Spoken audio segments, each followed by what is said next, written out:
हर relationship शुरू ऐसे ही होता है कि we promise to each other, we started with a very big hope. हम कहते हैं हम वैसे नहीं होंगे जैसे बाकी लोग होते हैं। ये किसी वक्त में होम का कॉन्सेप्ट ही लेकर चले होते हैं, इनको दूसरा शख्स होम ही मिल रहा होता है, but slowly and gradually they start eroding. उसमें बहुत सारे फैक्टर्स हैं, उनमें से एक रिस्पेक्ट है जिसका मैंने जिक्र किया। बेसिकली वो जो नीड फॉर कंट्रोल है वो आती किसको है? वो उसी को आ रही होती है ना कि जिसको ये लगता है कि उसके पास ऐसा कुछ नहीं है कि दूसरा शख्स उसके पास अपने पूरे होशो हवास में भी उसके पास रह सकेगा। ओह माय गॉड, वीक होते हैं, इनकम्प्लीट उनकी होते हैं। इनसिक्योरिटी होती है, उनको कहीं से भी ये यकीन नहीं आता या नहीं होता कि ये इंसान मेरे कि साथ ये कैसे इंसान और मेरे साथ। You can just be your self and you know कि अच्छा अगर मैं यहाँ पर कुछ गलत भी कह दूंगा तो आई विल नॉट बी जज फॉर दैट। आजकल के रिलेशनशिप में किस चीज़ को आप देखते हैं कि प्रॉब्लमैटिक है? क्या चीज़ प्रॉब्लमैटिक है जो कि ब्रेकअप का बाइस बनती है? बहुत से कपल्स भी आपके पास थेरेपी के लिए आते होंगे। कौन सी ऐसी मेन चीज़ है जिसकी वजह से उनका रिलेशनशिप खराब हो रहा होता है? रिस्पेक्ट। ओके। रिस्पेक्ट। अगर if love is the fire, respect is the oxygen. तो वो जो एक रिस्पेक्ट का एलिमेंट है वो जूं रिलेशनशिप में इरोड करता जाता है ना, कोई भी एक चीज एकदम अचानक नहीं होती। रिलेशनशिप भी कोई किसी को एक्सप्लोजन नहीं होता, कोई एक ही रात में नहीं खत्म हो जाते होते। The erosion is always quite. It's very small little things, 1,000 small things, not a big one. One by one missed good morning, one missed afternoon message, an apology that you never offered, a thank you that you never paid back, how was your day that you never checked. ये तमाम की तमाम चीज़ें जो हैं ये slowly but gradually उस relationship को इरोड करना शुरू कर देती हैं। तो वो जो then it is no more a belonging, वो बी मिट जाता है, फिर सिर्फ लॉन्गिंग रहना शुरू हो जाती है। And that is from where वो जो रिलेशनशिप है जिसको जो एक वक्त में हर रिलेशनशिप शुरू ऐसे ही होता है कि we promise to each other, we started with a very big hope. हम कहते हैं हम वैसे नहीं होंगे जैसे बाकी लोग होते हैं। We will not be the couple who are sleeping in silence in the very same room and not talking to each other, और हु आर फाइटिंग ओवर के अच्छा खाने में नमक ज्यादा है या नहीं है। सब ऐसे ही शुरू होते हैं। But as a psychiatrist I have sat across many couples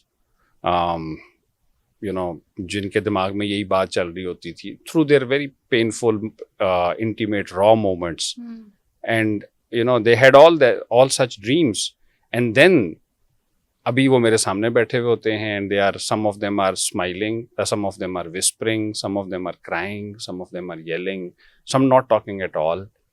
लेकिन ये जितने भी लोग होते हैं ये किसी वक्त में होम का कॉन्सेप्ट ही लेकर चले होते हैं, इनको दूसरा शख्स होम ही मिल रहा होता है, but slowly and gradually they start eroding. उसमें बहुत सारे फैक्टर्स हैं, उनमें से एक रिस्पेक्ट है जिसका मैंने जिक्र किया। ऐसी कुछ और भी हैं, क्रिटिसिज्म भी है, वी ट्रीट ईच अदर, हम प्रॉब्लम को एड्रेस नहीं करते, हम बंदे पर पहुंच जाते हैं। फिर जो साइंटिफिक स्टडीज के हिसाब से जो सबसे डेडली चीज है वो कंटेम्प्ट है, वो तौहीन है, आई role, sarcasm, disrespect, disdain, insult। ये जो चीज है ना ये रिलेशनशिप को खा जाती है। It's the termite of relationship. Contempt में वो भी आ रहा होता है ना, I am superior to you, you are no good, तुम बेवकूफ हो, यू आर, तुमसे चीजें नहीं यस, यू आर स्टूपिड, तुम, ओ yet again, protect you, I have to decide what you do। yes। तो वो जो जितना ज़्यादा आप किसी भी दूसरे शख्स को कंट्रोल करने की कोशिश कर रहे होते हैं, बेसिकली वो जो नीड फॉर कंट्रोल है वो आती किसको है? वो उसी को आ रही होती है ना कि जिसको ये लगता है कि उसके पास ऐसा कुछ नहीं है कि दूसरा शख्स उसके पास अपने पूरे होशो हवास में भी उसके पास रह सकेगा। ओह माय गॉड, क्या कहा है आपने? ओके। तो तभी तो वो कंट्रोल करने की कोशिश कर रहे हैं। मैं हमेशा से ये बात जानने की, समझने की कोशिश कर रही होती हूँ कि आज से पहले आपने तो समअप कर दिया ना कि जो कंट्रोलिंग बिहेवियर लोग होते हैं उनके अंदर ऐसी क्या चीज़ होती है, ऐसा क्या कॉम्प्लेक्स उनको होता है कि वो अगले को कंट्रोल करना चाह रहे होते हैं, और आपने बता दिया कि उनके अंदर खुद वो बहुत ज़्यादा वीक होते हैं, इनकम्प्लीट होते हैं, इनसिक्योरिटी होती है, उनको कहीं से भी ये यकीन नहीं आता या नहीं होता कि ये इंसान मेरे कि साथ ये कैसे? इंसान और मेरे साथ, तो वो उसको हर वक्त ये लगता रहता है कि जिस दिन इसको ये रियलाइज हो गया कि ये कितने बेकार से शख्स के साथ अपना वक्त गुजार रहा है, उसी दिन और इसने वो खुद चले कितना जाना है। वर्दी है। और वो खुद कितना वर्दी है, या उसको अपनी अहमियत का एहसास हो गया, या उसको ये पता लग गया कि मैं कितना कैसा हूँ, तो उस दिन तो वो चला जाएगा।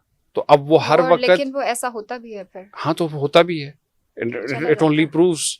और मुमकिन है कि पास में उसके साथ ऐसा हो भी चुका होता है, तो वो जब ऐसा होता है तो अगली दफा वो कहता है कि I will not let it happen to me again, तो वो और ज्यादा कंट्रोलिंग होना शुरू हो जाता है।